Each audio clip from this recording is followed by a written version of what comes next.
Terima kasih pimpinan Komisi 9 yang saya hormati, kawan-kawan Komisi 9 yang saya banggakan, seluruh mitra kerja yang hadir pada kesempatan siang hari ini. Pertama-tama tentu kami terus terang saja sangat prihatin mendengarkan tun paparan hari ini yang belum menyentuh akar permasalahan dari jeritan masyarakat yang kehilangan akses pelayanan kesehatan. Rapat hari ini sebetulnya adalah tindak lanjut dari 11 juta yang kita sepakati. Ternyata baru 2 juta yang bisa dilakukan reaktivasi. Para mitra paham tidak bahwa akses pelayanan kesehatan publik ini dengan adanya efisiensi transfer daerah itu makin membuat masyarakat tidak bisa mendapatkan akses pelayanan kesehatan publik. Di mana pemerintah hadir. Jadi kalau tadi disampaikan bahwa tadi DJSN bilang kalau ada masyarakat yang darurat datang ke rumah sakit, tetap bisa dibayar, tetap bisa dilayani. Itu kan kata Bapak. Kata rumah sakit enggak terima rumah sakit, Pak. Begitu juga Pak Menkes. Jangan asal ngomong juga bahwa sudah memberikan surat edaran. Bapak memberikan surat edaran, tapi faktanya rumah sakit itu enggak menindaklanjuti surat edaran itu. Siapa yang melakukan kontrol? Siapa yang Bapak minta untuk melakukan kontrol ketika rumah sakit tidak melayani, yang dinonaktifkan, masyarakat yang dinonaktifkan itu tidak bisa dilayani oleh rumah sakit? Kami di Dapil yang mendapatkan laporan itu.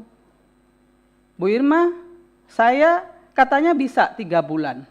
Ini saya ke rumah sakit nggak bisa, nggak dilayani oleh rumah sakit. Terus yang melakukan kontrol siapa? Itu harus dijawab loh oleh Kementerian Kesehatan. Itu yang pertama. Kemudian saya juga sangat prihatin bahwa sampai saat ini data yang disampaikan BPS ada 31.939 orang di Desil 15 yang NIK-nya tidak terdaftar di DTSEN. Mereka ini sudah jelas tidak mampu dan sekaligus sudah dinonaktifkan. Tetapi hanya karena tidak ada NIK, ya, hak kesehatan mereka tidak dapat dipenuhi oleh pemerintah. Ini zalim menurut saya. Kemudian hak kesehatan mereka yang tidak terpenuhi ini, kemana mereka harus melaporkan, mendapatkan haknya sesuai konstitusi tadi?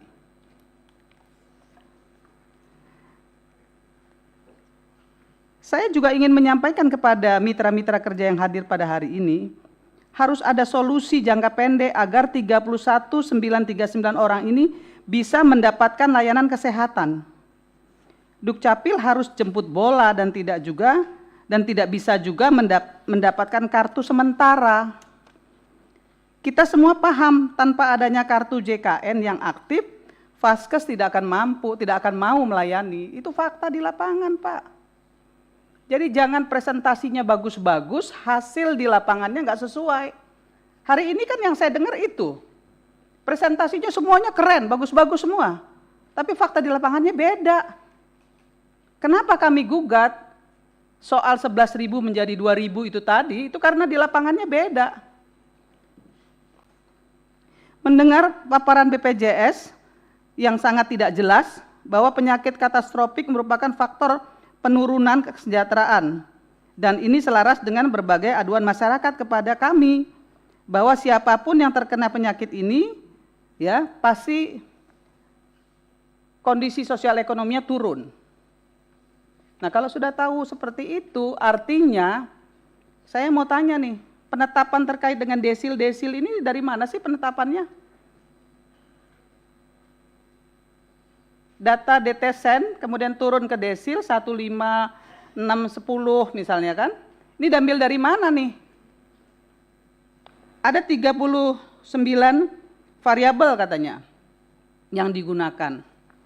Baru kemudian bisa ditetapkan si A masuk desil 15 atau 610. Tapi paham nggak sih Bapak bahwa tenaga yang Bapak turunkan itu tidak mampu, ya, tidak mampu Pak melakukan penetapan variabel ini secara baik di daerah. Faktanya banyak masyarakat yang sebetulnya tidak mampu malah pindah ke desil 610. Ini yang dikeluhkan oleh masyarakat di daerah. Nah, solusi itu yang ingin kami dapatkan sebetulnya hari ini dari semua mitra yang ada di sini. Tapi kami terus terang saja prihatin nih dari Menteri Kesehatan, Menteri Sosial, dan semua yang hadir hari ini, kami tidak mendapatkan jawaban itu.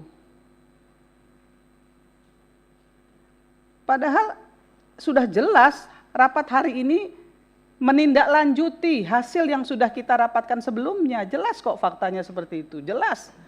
Ya, tapi jawaban yang disampaikan kepada kita itu kita terus terang nggak ngerti nih. Paparan yang disampaikan ini nggak sesuai dengan apa yang kita sepakati kemarin. Kemudian tadi Dewas juga nih, asal ngomong aja. UHC ya harus ya mendapatkan prioritas Pemda. Tahu nggak sih kalau transfer daerahnya diefisiensi? Tahu nggak hampir seluruh daerah ya PBI UHC itu 50% lebih loh ya dinonaktifkan karena transfer daerahnya dikurangin. Paham nggak? Jangan asal ngomong 4 instansi mengawal reaktivasi ya sudah positif nih ya dari positif yang dari Hong Kong ya 2.000 menjadi 11.000 menjadi 2.000, kenaikannya cuman dari 9% menjadi 17%, artinya kenaikannya baru 8%. Kemudian tuh yang namanya Dukcapil kan membutuhkan masih waktu lama untuk melakukan perubahan data ini. Sementara masyarakat hanya dikasih waktu 3 bulan. Nah ini udah Februari, Maret, April, Mei selesai. Sementara masyarakat belum mendapatkan hasil dari perubahan data yang dilakukan oleh Dukcapil oleh semua mitra yang ada di sini nih. Kalau belum selesai, sementara nanti ternyata masih mereka belum mendapatkan reaktivasi ya dari orang-orang yang memang tidak mampu ini, terus kemana mereka bisa mendapatkan pelayanan kesehatan publiknya? Kan itu yang menjadi pertanyaan.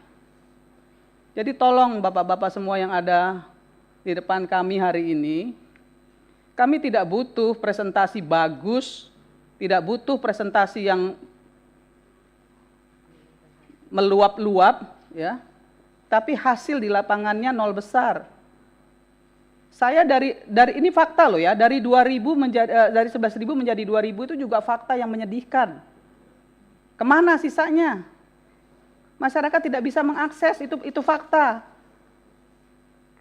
Jadi tolonglah ya, kita ini harus menjaga marwah dari pemerintahan kita hari ini dalam situasi kondisi ekonomi politik yang sedang tidak baik-baik saja ini. Jangan juga kemudian image dari presiden itu runtuh karena bapak-bapak tidak bekerja dengan baik. Mungkin itu saja yang bisa saya sampaikan, tolong menjadi perhatian. Kami tidak butuh presentasi bagus, kami butuh fakta dan solusi yang bagus. Sehingga masyarakat bisa mengakses pelayanan kesehatan publik sesuai dengan konstitusi yang ada.